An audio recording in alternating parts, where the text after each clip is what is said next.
Hey everyone, so today I got a second opinion from the Swedish Cancer Institute, and mostly confirmed what we already knew, that I have stage 4 classical Hodgkin's lymphoma, and that my diagnosis is relatively straightforward, which is a good thing, and the treatment is also relatively straightforward. I will be doing chemo, and I start tomorrow, which is the Wednesday the 26th of February, and it'll be every other week for 6 months, kind of like we talked about last time. One thing I did learn from the second opinion is there is a potential clinical trial that I could do for first-line treatment that would institute something called N plus AVD as opposed to A plus AVD, but I'm not going to do that because it would delay my treatment and I want to start as soon as possible.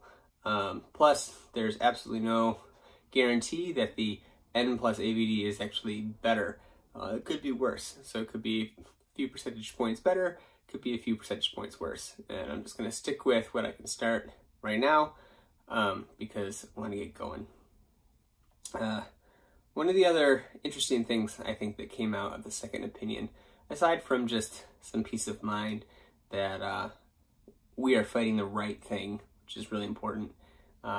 It's something the doctor kind of mentioned a couple times, and that's that most people survive with Hodgkin's lymphoma. By his math, and I don't know how super accurate it is, but about 60% of people are cured in the first round, give or take. 60 for people who have advanced cancer, like I do, it's higher overall. And then, so that's basically 2 out of 3. And the remaining 1 out of 3, about 50% of those people will be cured as well, but with a later or more complex stage, often involving a stem cell transfer.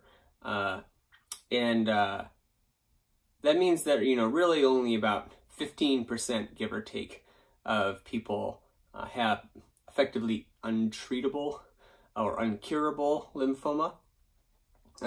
And so for most people who have lymphoma, I think the natural reaction to being told that you have cancer is to start thinking about how much time you have left and how you want to spend that time and what it'll look like until the end. And I think a big thing about lymphoma versus other cancers is because the survival rate is so high, those questions are maybe not the right question. For a small number, of people, they absolutely are the right questions, and that group could include me. So it's not like I shouldn't be thinking about these questions or that I'm not thinking about them. I certainly am. So I apologize. I coughed, so I cut the cough out, and we'll get back up. So I was saying that people think about cancer kind of as a death sentence, and then they think about how it is that they should be reacting to the fact that they're living with a death sentence. And that's really not what Hodgkin's is, since most people will survive. And so perhaps the questions that I should be asking, or at least considering, are less about how do I want to spend my remaining time, and more how will I deal with the process of survival. And that's something that the doctor felt like a lot of young people who get diagnosed with this kind of forget about or misunderstand. They spend so much time thinking about how do I handle what I feel like is the end when it's not the end, and then they don't know how they want to handle what their life looks like afterward. And so that's something that I'll certainly be thinking about going forward. Because, statistically, I'm likely to beat this thing, and I also feel like I'm a pretty healthy, pretty persistent fella, so I'm very hopeful, right? And maybe the right question is less about what does the end look like, and more about what does the season look like after cancer. So that's just something that's been on my mind since the second opinion. I also wanted to cover two other things. First, I've had a lot of people ask what's going to happen with my work schedule. And that's a really good question, and the answer is, I don't know. It depends on how I handle the chemo. If I get the chemo and I'm sick right away, and I'm sick for a day or sick for 2 days or whatever, that's actually pretty easy, right? I can just take 2 days off every week, and my boss is fine with that. If I get sick with chemo and it's delayed, so I get chemo tomorrow and I'm not sick until next Wednesday, which is how it works for some people. Again, as long as it's consistent, it's pretty easy for me to deal with and work through. But it's also very possible that I get chemo and it's so rough on me that I don't want to work at all. And if that's the case, then Amazon has a group of leave specialists who will help me figure out the best way to take federal leave and state medical leave and kind of weave those together, and whether or not I need to be on short-term or long-term disability. And that process is all underway. I'm talking to everybody I need to be talking to at Amazon. But the answer is I really want to work because I kind of go crazy when I'm stuck at home.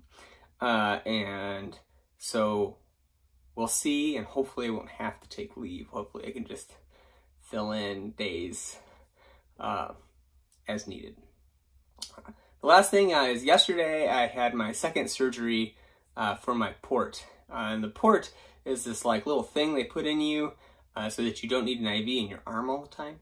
And they can just stick the port and then pump you with the chemo, in my case, or else they can also take blood out of it for your tests and everything. It really just keeps your veins a lot healthier. The chemo drugs in particular can be very bad for your small veins. And so instead they put the port, and the port links directly into kind of my much larger veins and arteries where the chemo can be distributed with less negative effect. I personally think it's pretty cool, the port thing. And because I'm so thin, you can actually see it pretty well. So if you want to see it, I'm going to wait like 15 seconds and then I'm going to show you. So if you don't want to see it because you're squeamish, there's also going to be like my small surgery incisions and stuff, then maybe stop the video now. If you do want to see it, I'll show it to you in just a sec. So regardless, thanks for watching. And here is my port.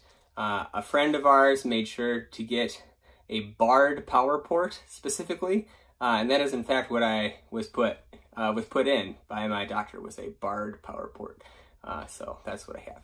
So we count to 10 and I'll show you. 1, 2, 3, 4, 5, 6, 7, 8, 9, 10. And there you can see, so here's the incision where they put it in. Here is the incision where they looped it into up through my neck and then into my, basically by my heart. And then this little chunker right here, some nice shape, is the port itself. And on it, you can see these little dots, and that's to help the nurses find exactly where to put the IV. So, all right, till next time, bye.